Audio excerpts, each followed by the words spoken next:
13장 안전마진. 카드 카운팅을 하는 일부 블랙잭 플레이어를 보면 실수에 대비한 여지를 마련해 둬야 함을 배울 수 있다. 플레이어는 내가 원하는 카드가 나올 확률이 높으면 더 많은 돈을 걸고 확률이 낮으면 적은 돈을 건다. 중요한 것은 확률의 게임을 하고 있을 뿐 결코 확실한 건 아니라는 사실을 알고 있다는 점이다. 이들은 자신이 오를 확률이 크지만 틀릴 확률도 상당하다는 사실을 안다. 사실 이들의 전략은 전적으로 겸손에 의존하고 있다. 이들은 내가 모른다는 사실, 다음에 무슨 일이 벌어질지 정확히 알 수 없다는 사실을 잘 알고 그에 따라 행동하기 때문이다. 확률이 유리해 보인다고 너무 큰 돈을 건다면 그만큼 큰 돈을 잃기 때문에 게임을 지속할 돈이 남지 않을 수 있다. 아무리 내가 옳다 해도 내 앞에 있는 칩을 몽땅 걸 수 있는 순간은 없다. 세상은 그 누구에게도 친절하지 않다. 적어도 지속적으로 친절하지는 않다. 따라서 우리는 우리가 저지를지도 모를 실수에 대비한 방책이 필요하다. 계획대로 되지 않았을 때를 대비한 계획을 마련해 둬야 한다. 이런 불확실성을 상대하는 유일한 방법은 발생할 거라고 예상하는 일과 실제로 발생하는 일이 크게 차이 나더라도 계속해서 싸울 수 있는 능력을 유지하는 것이다. 벤저민 그레이엄은 안전마진이라는 개념으로 유명하다. 그의 인터뷰에서 안전마진의 목적은 예측을 불필요하게 만들기 위한 것이라고 했다. 이 간단한 말 속에 얼마나 강력한 힘이 있는지 아무리 강조해도 지나치지 않을 정도다. 안전마진은 확실성이 아니라 확률에 의해 지배되는 세상을 안전하게 헤쳐나가는 가장 효과적인 방법이다. 그러나 사람들은 돈과 관련한 거의 모든 일에서 실수의 여지를 과소평가한다. 주식 애널리스트들은 고객에게 가격 범위가 아니라 목표 가격을 제시한다. 경제 예측가들이 예상을 내놓을 때도 정확한 수치를 제시하지 넓은 가능성을 제시하는 경우는 없다. 확실히 알 수 없습니다 라고 하면서 확률로 이야기하는 평론가보다는 굳건한 확실성을 가지고 말하는 평론가가 더 많은 추정자를 확보하기 때문이다. 우리가 실수의 여지를 인정하지 않는 이유는 두 가지다. 첫째, 미래에 무슨 일이 일어날지 누군가는 알고 있어야 한다고 생각하기 때문이다. 아무도 미래를 모른다는 사실을 인정하면 마음이 너무나 불안하다. 둘째, 따라서 예측 가능한 미래를 활용할 수 있는 행동을 취하지 않는 것은 자신에게 손해라고 생각한다. 실수할 수 있음을 인정하고 대책을 마련해 두는 것은 어느 정도 잠재적 결과를 견딜 수 있게 한다. 자신의 전략 속에 실수에 대한 대책을 충분히 포함시킨 사람은 다른 곳에서 어려움에 처하더라도, 즉 잘못해서 쫄딱 망하거나 게임이 끝나거나 더 많은 칩을 투자하는 사람에 비해 우위에 선다. 빌 게이츠는 이 점을 잘 이해하고 있었다. 마이크로소프트가 설립된 지 얼마 되지 않았을 때의 이야기다. 아무 수입이 없어도 직원들에게 1년 동안 월급을 줄 수 있을 만큼 은행에 충분한 현금을 보유하고 싶다는 어마어마하게 보수적인 접근법을 생각해냈습니다. 워렌 버핏도 2008년 버크셔 해서웨이 주주들에게 비슷한 생각을 밝힌 적이 있다. 저는 언제나 충분한 정도 이상의 현금을 가지고 버크셔 해서웨이를 경영하겠다고 신용평가기관과 나 자신에게 맹세해왔습니다. 설사 이윤을 더 낼 가능성이 있다 하더라도 저는 단 하루라도 밤잠을 설치는 선택은 하지 않을 것입니다. 투자자들이 특히 실수의 여지를 생각해야 할 경우가 몇 가지 있다. 하나는 변동성이다. 자산 가치가 30% 하락해도 살아남을 수 있는가? 스프레드시트상 그럴지도 모른다. 그러나 정신적으로는 어떨까? 우리의 정신에 어떤 영향을 줄지는 과소평가하기 쉽다. 당신 혹은 당신의 배우자는 이제 그만 새로운 계획을 찾자고 새로운 커리어를 찾자고 설득할 수도 있다. 밤에 아이들을 재우면서 만약 이 투자 결정이 잘못됐다면 아이들의 미래가 망가지지 않을까라고 걱정하는 당신의 마음이 어떨지 생각해보라. 실수의 여지를 생각할 때 견딜 수 있는 것과 정서적으로 가능한 것 사이의 차이를 간과하기 쉽다. 해결책은 간단하다. 미래의 수익률을 추산할 때 실수의 여지를 이용하라. 20장에서 더 자세히 말하겠지만 나의 경우 평생 수익률이 역사적 평균보다 3분의 1 더 낮다고 가정한다. 나의 안전마진인 셈이다. 이런 안전마진이 없다면 실망하는 일만 남는다. 3분의 1의 완충력이면 밤잠을 설치지 않을 수 있다. 찰리 먼거는 행복해지는 최선의 길은 목표를 낮추는 것이다 라고 말했다. 이 얼마나 멋진 말인가. 실수의 여지와 사천격인 또 하나가 있다. 나는 이를 리스크에 대한 낙관적 편향이라고 부른다. 어떤 상황에서도 나에게 유리한 확률에 애착을 갖는 것을 말한다. 큰 돈을 벌려면 리스크를 감수해야 한다. 그러나 리스크 때문에 망할 수 있다면 그 어떤 리스크도 감수할 가치가 없다. 러시안 룰렛을 할 때 확률은 우리에게 유리하다. 그러나 러시안 룰렛의 불리한 결과는 유리할 때 생길 수 있는 결과를 감수할 만큼의 가치가 없다. 이 리스크를 보상할 수 있는 안전마진이란 없다. 어떤 것이 맞을 확률이 95%이고 틀릴 확률이 5%라면 이것은 사는 동안 언젠가는 불리한 경우를 분명하게 경험할 거라는 뜻이다. 그 불리한 경우의 대가가 파산이라면 95%의 유리한 경우가 있다 해도 그 위험은 감수할 가치가 없다. 유리한 경우의 대가가 아무리 매력적이더라도 말이다.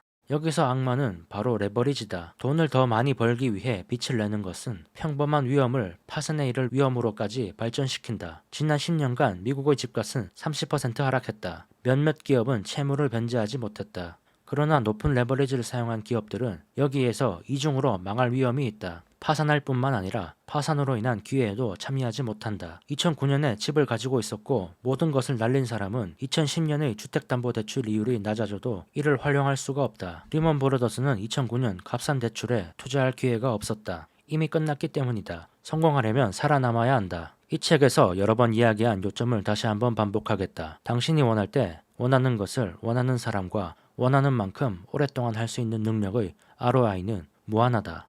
알려지지 않는 리스크를 피하는 것은 이미 그 정의에서부터 거의 불가능하다. 상상할 수 없는 일을 대비할 수는 없다. 이런 일에서 생기는 피해에 대비하는 한 가지 방법은 단일 실패점이다. 부러질 수 있는 모든 것은 언젠가는 부러진다 라는 말이 있다. 많은 것들을 한 가지에 의존하고 있는데 그 한 가지가 부러질 수 있는 것이라면 이는 참사가 닥칠 날을 손꼽아 기다리고 있는 것이나 마찬가지다. 여기서 그 한 가지가 바로 단일 실패점이다. 현대식 제트기는 4개의 전기 시스템을 여분으로 갖고 있다. 엔진 하나만으로도 날 수 있을 뿐만 아니라 엄밀히 말하면 엔진이 없어도 착륙은 가능한데 말이다. 돈과 관련하여 가장 큰 단일 실패점은 월급에만 의존해서 단기 지출 자금을 마련하고 저축은 전혀 하지 않는 바람에 내가 생각하는 지출과 미래에 혹시 생길 수 있는 지출 사이에 여유가 전혀 없는 것이다. 단일 실패점이란 비상탈출 낙하산이 한 가지만 있는 것을 의미합니다. 위기가 왔을 때 월급에만 의존하고 있다면 이것은 하나의 낙하산에만 의존하고 있는 셈입니다. 위기가 왔을 때 월급뿐만 아니라 저축해놓은 돈이 있다면 낙하산과 더불어 쿠션까지 마련해놓은 셈이죠. 우리가 생각할 수 있는 것보다 안전장치를 더 많이 만들어야 합니다.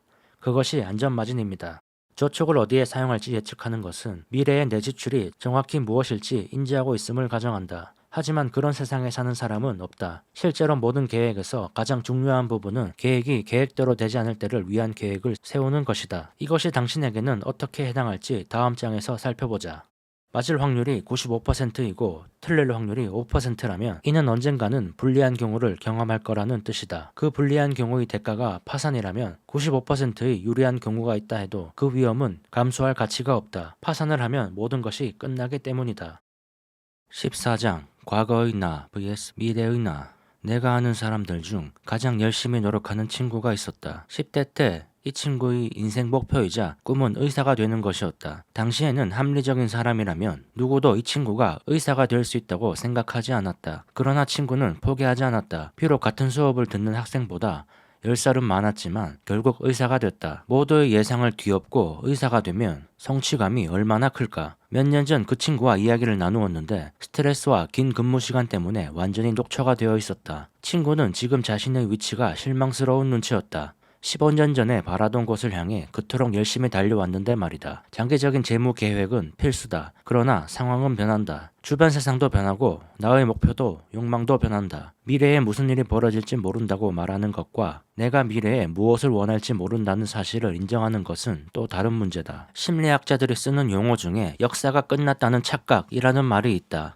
역사는 끝났고 변화는 더 이상 없을 거란 착각이다. 과거에 비해 자신이 얼마나 많이 변했는지 예민하게 인지하면서 미래의 자신의 성격이나 욕망, 목표 등이 변할 수 있음을 과소평가하는 것을 말한다. 하버드 대학교 심리학자 데니얼 길버트의 말을 들어보자. 우리가 내리는 의사결정은 미래의 나라는 사람의 삶에 심대한 영향을 미친다. 그런데 미래의 나는 과거의 내가 내린 결정에 늘 기뻐하지만은 않는다. 그래서 젊은이들이 10대 시절 큰 돈을 들인 타투를 지우는데 큰 돈을 쓴다. 중년들은 젊어서 서둘러 했던 결혼의 이혼을 서두른다. 길버트의 연구는 18세부터 68세까지 사람들이 향후 자신이 얼마나 많이 변할지에 대해 과소평가한다는 사실을 보여주었다. 그런데 우리는 끝내 이 교훈을 배우지 못하곤 한다. 이것이 장기적인 금융계획에 어떤 영향을 미칠지 생각해보라. 워렌 버핏 같은 사람들이 그토록 성공한 이유는 수십 년간 같은 일을 하면서 복리가 제 힘을 발휘하게 놔둔 덕도 있다. 그러나 많은 사람들은 많이 변하기 때문에 수십 년간 같은 일을 하고 싶어 하지 않는다. 내가 아는 젊은 사람들 중에는 일부러 적은 수입으로 소박한 삶을 살며 만족하는 이들이 있다. 반대로 호화로운 생활을 하려고 뼈 빠지게 일하면서 만족하는 사람도 있다. 양쪽 다 리스크가 있다. 전자는 가정을 꾸리거나 은퇴할 준비가 되어 있지 않을 위험이 있고 후자는 젊고 건강한 시절을 좁은 사무실에서만 보냈다고 후회할 위험이 있다. 이 문제에 쉬운 해결책은 없다. 만약 당신이 장기적 의사결정을 준비하고 있다면 염두에 둘 것이 두 가지 있다. 첫째, 금융계획에서 양극단은 피해야 한다. 자신이 매우 낮은 소득에도 만족할 거라 가정하거나 높은 소득을 위해 끝도 없이 긴 시간 노동을 택하는 것은 언젠가 후회할 확률이 높다. 양극단은 그 단점들 때문에 계속해서 후회를 남긴다. 직장 생활을 하는 내내 적당한 연간 저축을 유지하고 적당한 자유시간을 가지고 지나치게 긴 통근 시간을 만들지 않고 적어도 어느 정도의 시간을 가족과 함께 보내는 것을 목표로 잡아보라. 이 중 어느 하나라도 극단으로 흐르는 경우보다는 내가 세운 계획을 고수하고 후회를 피할 가능성이 높아질 것이다. 다이어트 계획으로 치면 매일 한 끼만 먹으면서 매일 운동할 거라는 계획을 세우지 말라는 거죠. 둘째, 우리의 마음이 변한다는 사실을 받아들여야 한다. 투자 칼럼니스트 제이슨 츠바이크는 심리학자 데니얼 카너먼이 생각에 관한 생각을 집필할 때 함께 작업했다. 츠바이크는 카너먼의 큰 장점에 대해 말한 적이 있다. 내가 데니얼을 보면서 가장 경이로웠던 것은 우리가 방금 끝낸 것을 그대로 폭파시킬 수 있는 능력이었다. 츠바이크와 카너먼은 챕터 하나를 가지고 끝없이 작업했다고 한다. 그러고 나면 순식간에 카너먼은 알아보지도 못할 만큼 변형된 버전의 원고를 보내왔다. 시작도 다르고 끝도 다르고 생각도 못한 일화와 증거를 삽입하고 듣도 보도 못한 연구를 인용했다. 츠바이크는 카너먼에게 어떻게 앞선 원고를 본 적도 없는 사람처럼 다시 작업할 수 있냐고 물었다. 그는 나한테는 매몰 비용이 없어요 라고 대답했다. 매몰 비용은 사악한 역할을 한다. 미래의 나를 과거의 나의 포로로 만든다. 이는 마치 낯선 사람이 나 대신 인생의 중요한 결정을 내리는 것과 마찬가지다. 내가 지금 다른 사람일 때 세웠던 금융 목표는 생명 유지 장치를 달고 시간을 질질 끌 게 아니라 가차없이 버리는 편이 낫다. 그것이 미래의 후회를 최소화하는 전략이다. 더 빨리 이런 결단을 내릴수록 더 빨리 새로운 복리의 마법을 시작할 수 있다. 사람은 변한다. 이토록 흔한 명제를 왜 자신의 투자에는 대입하지 않았을까? 장기 계획을 짜는 것은 생각보다 어렵다. 시간이 지나면 사람들은 목표도 욕망도 바뀌기 때문이다. 15장 보이지 않는 가격표. 모든 것에는 가격이 있다. 여기서 핵심은 가격이 얼마인지 그리고 기꺼이 지불할 만한지를 파악하는 데 있다. 문제는 수많은 것들의 가격이 직접 겪어보기 전에는 분명하지 않고 그 와중에 청구서의 납부기한이 도래한다는 점이다. 2018년까지 50년 동안 S&P 500 지수는 119배가 올랐다. 당신은 그냥 뒷짐지고 앉아서 돈이 불어나도록 내버려 두기만 하면 그만이었다. 그러나 밖에서 볼 때는 쉬워 보이는 법이다. 눈앞에서 주식 가격이 붕괴하고 있을 때 장기적인 관점을 유지하고 버티는 것이 얼마나 어려운 일인지 아는가. 다른 모든 것들과 마찬가지로 성공적인 투자에는 대가가 따라붙는다. 그러나 그 대가는 달러나 센트로 지불하는 것이 아니다. 그 대가는 변동성, 공포, 의심, 불확실성, 후회로 지불해야 한다. 새 차를 갖고 싶다고 하자. 새 차의 가격은 3만 달러다. 당신에게는 세 가지 옵션이 있다. 3만 달러 제값을 지불한다. 값싼 중고차를 찾아낸다. 훔친다. 여기서 99%의 사람들은 세 번째 옵션은 피해야 한다는 사실을 안다. 차를 훔쳤을 때 치러야 할 결과가 얻을 이익보다 훨씬 더 크기 때문이다. 이번엔 차 대신 앞으로 30년간 11%의 수익률을 얻고 싶다고 하자. 이런 보상이 공짜로 주어질까? 당연히 아니다. 세상은 결코 그렇게 친절하지 않다. 가격표가 있고 지불해야 할 청구서가 있다. 대부분의 상품과 마찬가지로 수익이 크면 클수록 치러야 할 가격도 높다. 2002년부터 2018년까지 넷플릭스의 주가는 35,000% 올랐지만 기간 중 94%의 날이 전고점보다 낮은 가격에 거래됐다. 1995년부터 2018년까지 몬스터 베버리지의 주가는 31만 9,000%가 올랐지만 기간 중 95%의 경우 전고점보다 낮은 가격에 거래됐다. 자동차의 경우와 마찬가지로 당신에게는 몇 가지 옵션이 있다. 1. 당신은 변동성과 격변을 받아들이며 대가를 지불할 수 있다. 2. 불확실성이 덜하고 수익도 덜한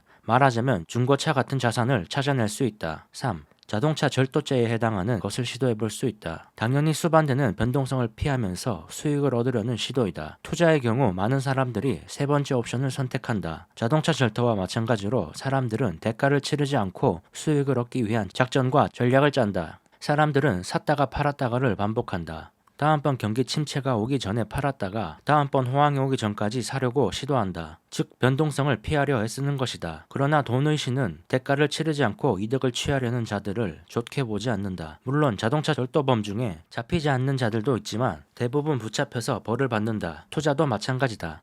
펀드 분석 전문회사 모닝스타가 전략적인 펀드들의 실적을 들여다본 적이 있다. 시시때때로 주식과 채권을 오가는 전략을 쓰면서 가격 하락 리스크는 낮추고 시장 수익률을 얻으려는 펀드들이었다.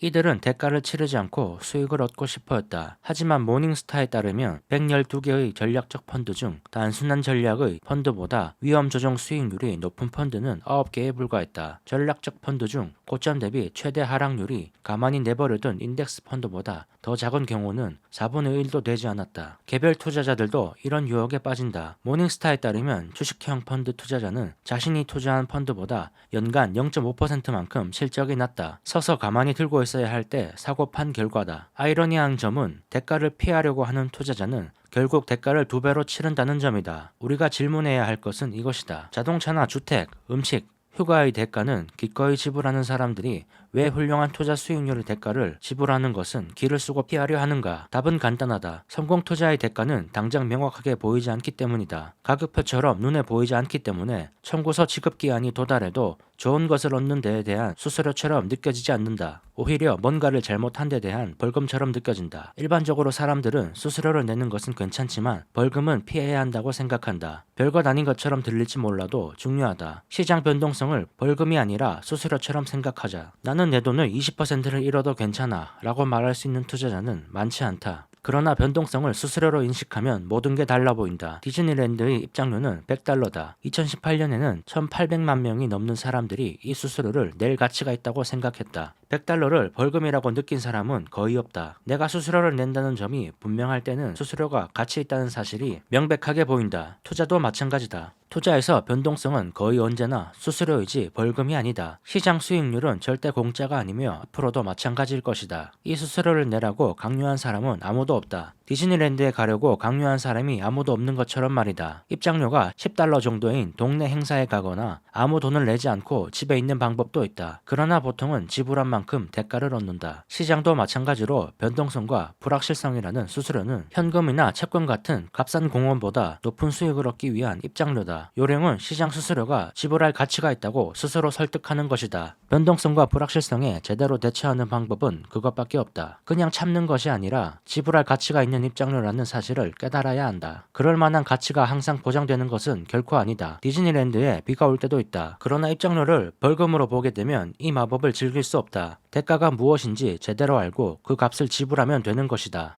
성공적인 투자에는 대가가 따라붙는다. 그 비용은 달러나 센트가 아니다. 변동성, 공포, 의심, 불확실성, 후회의 형태로 지불해야 된다.